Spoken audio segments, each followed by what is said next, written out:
എന്തോ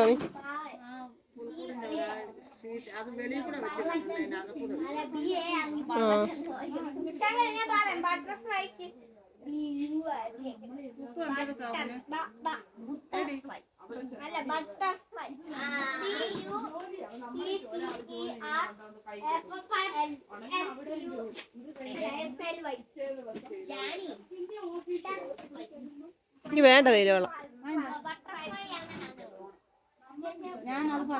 ഓ അല്ല അല്ല എനിക്ക് വേണ്ടാത്തോണ്ട് വേണ്ട. പാഷൻ ഫ്രൂട്ട് പഴുത്തില്ലേ? എനിക്ക് തോന്നുന്നു ഇത് മഞ്ഞ വെക്കുന്നില്ല. മുമ്പേ മാമനൊന്നും പറിക്കും.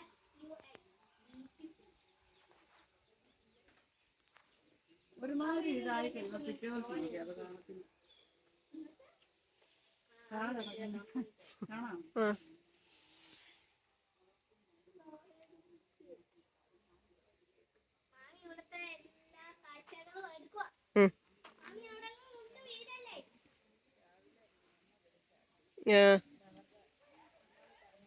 എന്നോട് പറഞ്ഞായിരുന്നു.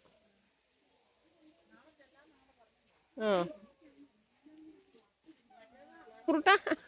എന്തോ ഫ്രൂട്ടാ?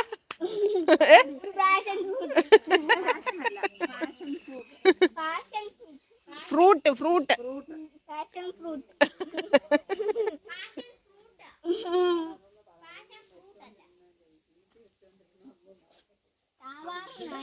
പണ്ട് താറാവിനോ നീ പറഞ്ഞ കിട്ടുമായിരിക്കുമല്ലേ?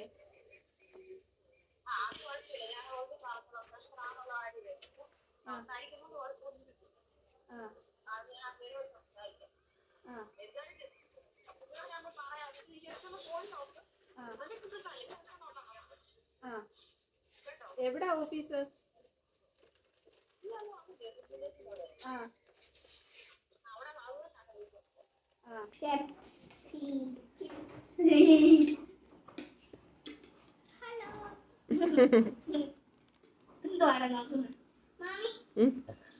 ഫോട്ടോ ഉണ്ടായിരുന്നോ? ഏതാകളെ? ഇല്ല.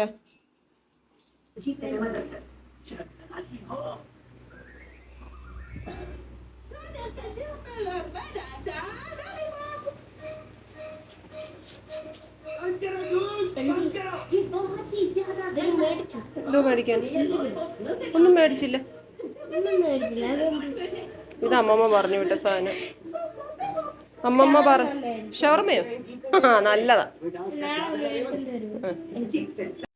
പ്രിയങ്ങളെ, അമ്മ കിളിയുടെ കൊച്ചു കൊച്ചു വിശേഷങ്ങളിലേക്ക് എല്ലാവർക്കും സ്വാഗതം.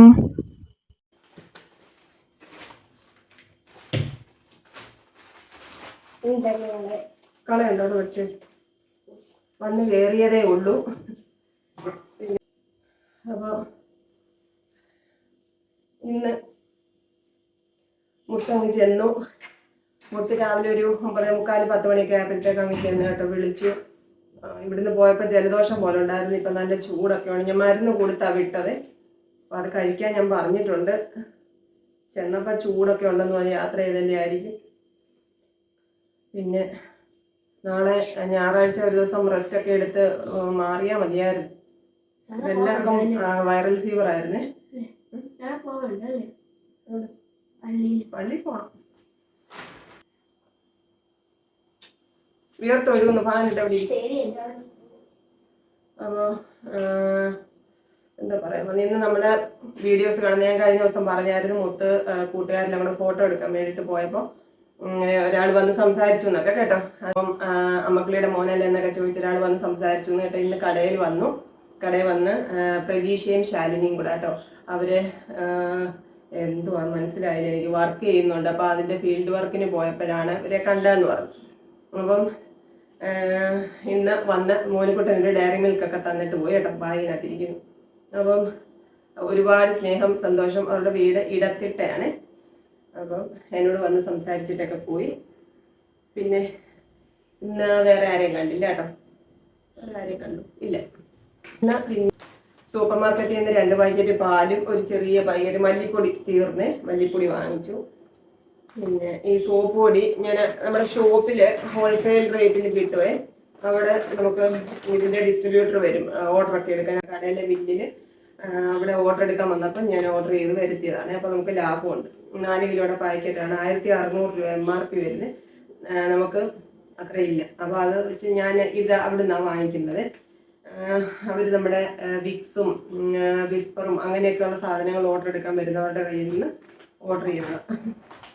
അപ്പൊ ഇത് അങ്ങനെ വാങ്ങിച്ച. പിന്നെ ഇന്ന് അടുക്കളയിലെ പണികൾ ഒന്നുമില്ല. കാരണം അമ്മ ചോറ് വെച്ചു. പിന്നെ സുമച്ചേച്ചി തന്ന വെണ്ടയ്ക്ക അമ്മയിന്ന് തീയൽ വെച്ചു. കുറച്ച് വെണ്ടയ്ക്ക ഞാൻ മാമിക്ക് കൊടുത്തായിരുന്നു കൊച്ചുകളുടെ വീട്ടിലേക്ക്. അവര് മെഴുക്കുവരട്ടിയോ എല്ലാം വെച്ചോണ്ടെന്ന് ഓർത്തു. പിന്നെ ഇത് മീൻ വറുത്തതാണ്. പിന്നെ ഒരു സ്പെഷ്യൽ സാധനമുണ്ട്. അതെനിക്ക് താഴത്തെ വീട്ടിലെ ചേച്ചി തന്നതാ. ചേച്ചി അസ്ത്രം. ഇന്ന് എന്താണ് ഗുരുസമാധിയുടെ ഇതല്ലായിരുന്നോ?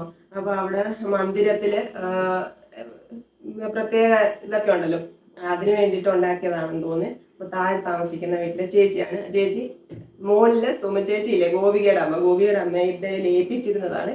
എനിക്ക് വിളിച്ചിട്ട് തരാൻ പറഞ്ഞിരുന്നു എന്ന് പറഞ്ഞു. അപ്പൊ എനിക്ക് സുമചേച്ചി ഇപ്പൊ കൊണ്ട് തന്നതാണ്. അപ്പൊ ഇന്ന് അസ്ത്രമുണ്ട്, തീയലുണ്ട്, മീൻ വറുത്തതുണ്ട്.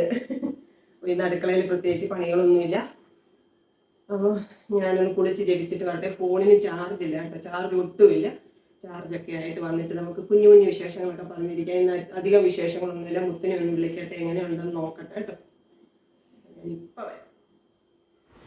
നമുക്കിഷ്ടമുള്ള സാധനങ്ങൾ ഇങ്ങനെ കണ്ടുകൊണ്ടിരിക്കുന്നത് അത്ര നല്ല കാര്യമല്ലെന്നാണ് എൻ്റെ അഭിപ്രായം.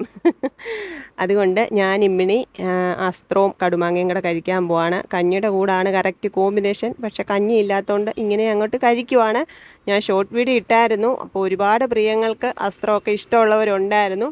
അവരൊക്കെ വന്ന് കൊതി പറഞ്ഞായിരുന്നു. കുളിയും ജപമൊക്കെ കഴിഞ്ഞ് വന്നപ്പോഴേ ഇതാ ഇച്ചിരി അസ്ത്രം എടുത്തു. അതിനകത്ത് ഇമ്മിണി കടുമാങ്ങ ഇട്ട് കഴിക്കുക കേട്ടോ. കഞ്ഞിയും അസ്ത്രവും ഒക്കെയാണ് കോമ്പിനേഷൻ. പക്ഷെ ഇന്ന് നമുക്ക് കഞ്ഞിയില്ല, അതുകൊണ്ട് കടുമാങ്ങയും അസ്ത്രവും. നേരത്തെ ഒരു വീഡിയോയിൽ ഞാൻ അസ്ത്രം എന്ന് പറയും, ഈ കറിയുടെ പേര് അസ്ത്രം എന്നാണ് ഇവിടെയൊക്കെ പറയുന്നത്. അതിന്റെ കാര്യം പറഞ്ഞപ്പം കുറെ ആൾക്കാർക്ക് അത് അറിയത്തില്ലായിരുന്നു. അസ്ത്രം എന്ന് പറഞ്ഞാൽ അമ്പന്നല്ലി അർത്ഥം, അത് കറിക്ക് എങ്ങനെയാണ് അങ്ങനെ പേര് വരുന്നത് എന്നൊക്കെ ചോദിച്ചായിരുന്നു കേട്ടോ. പക്ഷെ നമ്മുടെ ഇവിടെ ഇതിന് അസ്ത്രം എന്നാണ് പറയുന്നത്. ഇതിനകത്ത് കാച്ചിലും ചേമ്പും അങ്ങനെ കിഴങ്ങ് വർഗ്ഗങ്ങളെല്ലാം, ഏത്തയ്ക്ക അങ്ങനെ എല്ലാം ചേർത്ത് തേങ്ങ അരച്ചുണ്ടാക്കുന്നതാണ്. ചിലർക്ക് ഓരോ മാറ്റങ്ങളൊക്കെ ഉണ്ടാവുന്നേ ഉള്ളൂ. എന്തായാലും ഇവിടെ ഇതിന് പേര് അസ്ത്രം എന്ന് തന്നെയാണ്. ഇങ്ങനെ എന്താ പറയുന്നത്, അമ്പലങ്ങളിൽ വഴിപാട് ഒക്കെ നടത്തത്തില്ലേ, അങ്ങനെ ഉള്ളപ്പം കഞ്ഞിയും അസ്ത്രവും അങ്ങനെയൊക്കെ ഇല്ലേ. അതേപോലെ തന്നെ ഇന്നിപ്പം ഗുരുസമാധി ആയിരുന്നല്ലോ. അതിന് നമ്മുടെ വീടിന് താഴെ അങ്ങോട്ട് പോകുന്നിടത്തൊരു ഗുരുമന്ദിരമുണ്ട്. അപ്പോൾ താഴത്തെ വീട്ടിലെ ചേച്ചിയൊക്കെ ഇന്ന് അവിടെ ചടങ്ങുകളൊക്കെ ഉണ്ടല്ലോ, അപ്പോൾ അതിൻ്റെ സ്പെഷ്യലാണ് കേട്ടോ. കഴിക്കട്ടെ. വേണോ? കൊതിപ്പിച്ചു എന്ന് പറയരുത്, ചോദിച്ചില്ല എന്ന് പറയരുത്. വേണമെങ്കിൽ ഇച്ചിരി തരാം.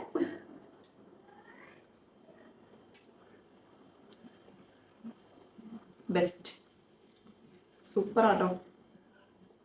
കടുമാങ്ങയും കൂടി ഇട്ട പട്ടിപ്പൊളി.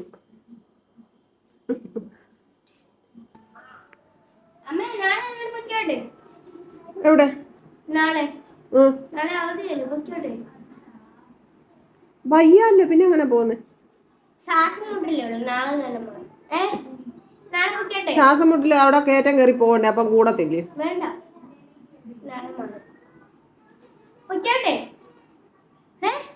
ആ പിന്നെ നാളെ വിളിക്കാന്ന് പറഞ്ഞു.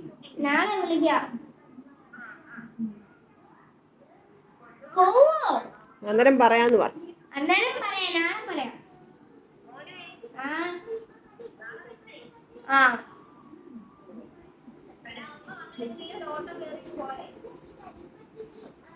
അല്ല അമ്മേനെ വിളിച്ചുള്ളു.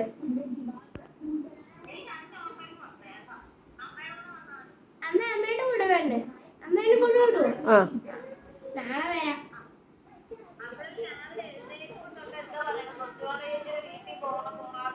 എടി മതി, എടി മതി.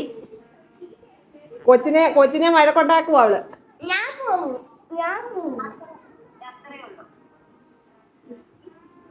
അമ്മയുടെ കയ്യിൽ കൊടുക്കാമേ.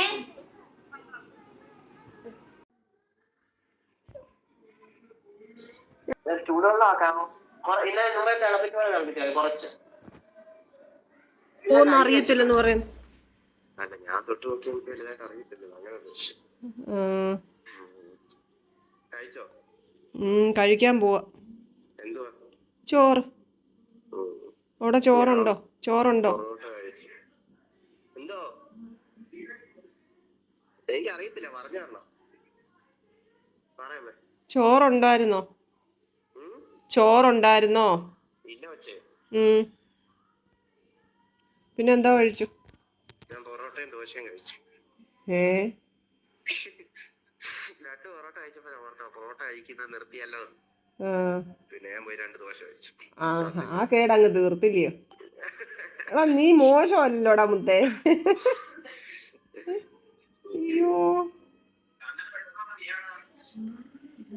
കുറേ ദിവസമായിട്ട് ഞാൻ വാട്സപ്പിലെ മെസ്സേജുകൾക്ക് എന്താണ് ഡീറ്റെയിൽഡ് ആയിട്ട് മറുപടി ഒന്നും അയക്കുന്നില്ലായിരുന്നു കേട്ടോ. അറിയാമല്ലോ സാഹചര്യം, ഞാൻ നിങ്ങളോട് പറയുന്നതാണല്ലോ. അപ്പം അങ്ങനെയുള്ള എല്ലാവർക്കും ഒന്ന് മെസ്സേജൊക്കെ, വോയിസ് മെസ്സേജൊക്കെ അയച്ചു. എല്ലാവരുടെയും മെസ്സേജ് കാണും, ലവ് ഒക്കെ കൊടുക്കും. പക്ഷെ നമുക്ക് വോയിസ് അയക്കുമ്പോഴാണ്, നമ്മൾ അങ്ങോട്ടും ഇങ്ങോട്ടും മിണ്ടുമ്പോഴാണല്ലോ ഒരു സന്തോഷം. അപ്പം അങ്ങനെ കുറച്ച് പറഞ്ഞ് കാര്യമൊക്കെ പറഞ്ഞു. പിന്നെ എന്താ, സുഭചേച്ചി വിളിച്ച് ഇന്ന് കുറേ നേരം സംസാരിച്ചുകൊണ്ടിരുന്നു കേട്ടോ. അപ്പം സുഭചേച്ചി എന്ന് പറഞ്ഞത്, ഞാൻ കഴിഞ്ഞ ദിവസം നമുക്ക് പച്ചക്കറികളും പച്ചമുളകും ഒക്കെ തന്നു വിട്ടില്ല ആ ചേച്ചി കേട്ടോ. അപ്പം ചേച്ചി വിളിച്ച് കുറച്ച് നേരമൊക്കെ സംസാരിച്ചുകൊണ്ടിരുന്നു. പിന്നെ ഇന്ന് ചോറുണ്ണാൻ സമയമായി. അപ്പം ഇനി നമുക്കങ്ങ് ചോറുണ്ടാലും. ഇന്നത്തെ കുഞ്ഞു വീഡിയോ ആണ്, ഒരുപാട് വിശേഷങ്ങളൊന്നും പറയാനില്ലായിരുന്നു. മുത്തിനെ വിളിച്ചു. മുത്തിന് ചൂടൊക്കെ കുറവുണ്ട്. ഇനിയിപ്പോൾ ആൻറ്റിബയോട്ടിക് എടുക്കുന്നതുകൊണ്ട് ചിലപ്പോൾ എളുപ്പം കുറയുമായിരിക്കും. അപ്പം ചൂട് കുറഞ്ഞെന്ന് കേട്ടപ്പോൾ എനിക്ക് സമാധാനം കേട്ടോ. ചൂട് വരുന്നതാണ് എനിക്ക് പേടി. മുത്തിന് തീരെ ചെറിയ കുഞ്ഞായിരുന്നു. അപ്പോൾ 3-3.5 വയസ്സൊക്കെ ഉള്ള സമയത്ത് ഇതുപോലെ ചൂട് കൂടിയിട്ട് ഭയങ്കര പ്രശ്നമായി. അമ്മയാണെങ്കിൽ ഞാനന്ന് ജോലിക്ക് പോയ സമയത്ത് ഓട്ടോ വിളിച്ച് കുഞ്ഞിനെ കൊണ്ടുവന്നേ, തോർത്തൊക്കെ ഉടുപ്പിച്ചുകൊണ്ട് കുഞ്ഞിനെ കൊണ്ടുവന്നെന്ന് വെച്ചാൽ കുഞ്ഞിനെ ദേഹം തുടച്ചുകൊണ്ടിരുന്നപ്പോൾ അവന് വയ്യാതായിട്ട് അവനെ ആ പടുതി എടുത്തുകൊണ്ട് അമ്മ വന്നേ. ഞങ്ങൾ പിന്നെ ഹോസ്പിറ്റലിൽ കൊണ്ടുപോയി. അങ്ങനെ അവന് വലിയ സീരിയസ് ആയിട്ടുള്ള ഇഷ്യൂ അന്ന് ആയില്ല, എന്നാൽ തന്നെ വയ്യാതെ വന്ന്. അതുപോലെ തന്നെ ആയിരുന്നു മോനുക്കുട്ടൻ്റെ കാര്യം. പക്ഷെ ഞാൻ കണ്ടില്ല, അറിഞ്ഞില്ല. ഞാൻ മോനുക്കുട്ടൻ്റെ കൂടെ ഇരുന്നില്ല. ഹോസ്പിറ്റലിൽ കൊണ്ടുപോകാൻ ഞാനില്ലായിരുന്നു. പക്ഷെ അവൻ ഭയങ്കര ക്രിട്ടിക്കൽ ഒരു സിറ്റുവേഷനിലൂടെയാണ് എൻ്റെ കുഞ്ഞ് കടന്നു പോയത്, മോനുക്കുട്ടൻ കേട്ടോ. അപ്പം അതുകൊണ്ട് ഇവർക്ക് 2 പേർക്കും ചൂട് വരുന്നത് എനിക്കിപ്പോഴും പേടിയാണ്. മോനുക്കുട്ടൻ്റെ ഭയങ്കര സീരിയസ് ആയിട്ടുള്ള ഒരു പ്രശ്നമായിരുന്നു. 1 വർഷം ന്യൂറോളജി മെഡിസിനൊക്കെ എടുത്തു. പിന്നെ കിംസിലെ ഒരു ഡോക്ടറെ വീട്ടിൽ കൊണ്ടുപോയി കാണിച്ച് മെഡിസിൻ നിർത്താൻ വേണ്ടിയിട്ട്, ഈ മെഡിസിൻ കണ്ടിന്യൂ ചെയ്യണമെന്നൊക്കെ അറിയാൻ വേണ്ടിയിട്ട് ആ ഡോക്ടറെ വീട്ടിൽ പോയി. അങ്ങനെയാണ് ആ മെഡിസിൻ നിർത്തിയത്. കുഞ്ഞ് തലയൊന്നും ഉറയ്ക്കാതെ, മോനുകുട്ടന് 1.5 വയസ്സങ്ങാണ്ടേ ഉള്ളായിരുന്നു ആ സമയത്ത്, ഈ വയ്യാതെ വന്ന സമയത്ത്. അത് കണ്ടിന്യൂസ് ആയിട്ട് ഇങ്ങനെ ഫിക്സ് വന്നുകൊണ്ടേയിരുന്നു. അങ്ങനെ ഡോക്ടർമാർക്ക് കൺട്രോൾ ചെയ്യാൻ പറ്റാതെ ICU ആംബുലൻസിൽ കുഞ്ഞിനെ ബിലീവേഴ്സിൽ കൊണ്ടുപോയി. ആ സമയത്തൊന്നും ഞാൻ എൻ്റെ അടുത്തില്ല. ഞാൻ RCCയിൽ സർജറി കഴിഞ്ഞ് കിടക്കുക. ഞാൻ പല വീഡിയോസിൽ അത് പറഞ്ഞിട്ടുണ്ട്. അപ്പം അത്രയും അവന് സീരിയസ് ആയിട്ട് വന്നതുകൊണ്ട് എനിക്ക് ഭയങ്കര പേടിയാണ്. അപ്പോൾ ഡോക്ടർ പറഞ്ഞു 6 വയസ്സിന് മുമ്പ് ഇനി അങ്ങനെ വരാൻ പാടില്ല. വന്നാൽ അവന് ഭയങ്കര ഡാമേജ് ആയിരിക്കും ബ്രെയിനിന്. കാരണം എന്താ വെച്ചാൽ അന്ന് അത്രയും മണിക്കൂറുകൾ അവനങ്ങനെ കുഞ്ഞിന് തീരെ ചെറിയ പ്രായത്തിൽ അങ്ങനെ വന്നതുകൊണ്ട് ഭയങ്കര ഇഷ്യൂസാണ്. അപ്പം അതിൻ്റെതായിട്ടുള്ള പ്രശ്നങ്ങളൊന്നുമില്ലാതെ മോനുകുട്ടൻ ഇങ്ങനെ ഇരിക്കുന്നത് ദൈവത്തിൻ്റെ അനുഗ്രഹം കൊണ്ട് മാത്രമാണ്. അങ്ങനെ ഒരു സിറ്റുവേഷനിലൂടെ കടന്നു പോകുന്ന കുഞ്ഞുങ്ങൾക്ക് എന്തെങ്കിലുമൊക്കെ പ്രശ്നങ്ങൾ ഉണ്ടാവേണ്ടതാണ് ബ്രെയിൻ സംബന്ധമായിട്ട്. അപ്പോൾ ന്യൂറോളജി മെഡിസിനൊക്കെ കൊടുത്തിരുന്ന സമയത്തൊക്കെ ഞാൻ വിചാരിച്ചിട്ടുണ്ട്, ദൈവമേ ഈ ആയുഷ്കാലം മുഴുവനും കുഞ്ഞി മരുന്ന് കഴിക്കേണ്ടി വരുമോ എന്നൊക്കെ. അങ്ങനെയാണ് നമ്മൾ ആ ഡോക്ടറെ അടുക്ക പോയി, തിരുവനന്തപുരത്ത് തന്നെയാണ്. അപ്പോൾ അവിടെ പോയി ഡോക്ടറെ കാണിച്ച് MRI എടുക്കണമെന്ന് പറഞ്ഞു. അതിൻ്റെ കൂട്ടത്തിൽ മോനുകുട്ടൻ ജനിച്ച സമയത്തും മോനുകുട്ടൻ്റെ നടുവിന് ഇങ്ങനെ ഒരു ചെറിയൊരു കുഴി പോലെ ഉണ്ടായിരുന്നു. അപ്പം അതും ഒരു പേടിയായിരുന്നു എനിക്ക്. നമ്മൾ കുഞ്ഞായിരുന്നപ്പം കുളിപ്പിക്കുമ്പോഴൊക്കെ നോക്കുമ്പോൾ ശരിക്കും ഒരു ഹോൾ പോലെ തോന്നുമായിരുന്നു. പിന്നെ വലുതായപ്പോൾ അതങ്ങ് ലെവലായി വന്ന്. അപ്പോൾ അതും കൂടി ഒന്ന് കാണിക്കാൻ വേണ്ടിയിട്ടാണ് ഡോക്ടറെ അടുക്ക പോയത്. അപ്പോൾ ഡോക്ടർ നോക്കി MRI എടുക്കണമെന്ന് പറഞ്ഞു. MRI ഒക്കെ എടുത്തു. പിന്നെ ഡോക്ടർ പറഞ്ഞു അതൊന്നും പേടിക്കേണ്ട കാര്യമൊന്നുമില്ല, ജസ്റ്റ് ഒരു നമ്മുടെ ഇത് വരത്തില്ല, നുണക്കുഴി വരത്തില്ല, അതേപോലെ ഒരു ഇതാണ്, കുഴപ്പമില്ല എന്ന് പറഞ്ഞു.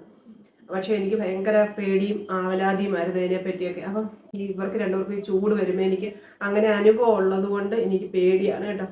എന്തായാലും ഇന്നിപ്പം വലിയ കുഴപ്പമില്ലാന്ന് പറഞ്ഞു. അപ്പോൾ ഇനി നമുക്ക് കഴിക്കാം. മോനുകുട്ടന് ചോറ് കൊടുക്കട്ടെ. മോനുകുട്ടന് ആഹാരം കഴിക്കാനൊക്കെ മടിയാണ്, എന്നാലും ചോറ് വേണമെന്ന് ചോദിക്കട്ടെ കേട്ടോ. നമുക്ക് ഇന്ന് ഇച്ചിരി ചോറ് ഇച്ചിരി കൂട്ടാനും കൂട്ടി ഇച്ചിരി ചോറുണ്ണ. ചോറെടുത്തുണ്ണ എന്താ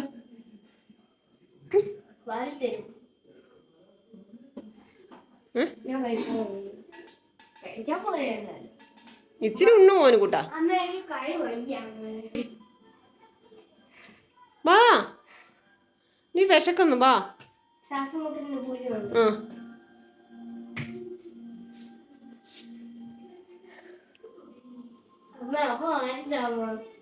ആഹാ, അതും വയ്യ ഇപ്പം. എന്തോ കൂട്ടാൻ വേണ്ടേ? കൂട്ടാൻ എന്തോ വേണ്ടേ? മതിയോ?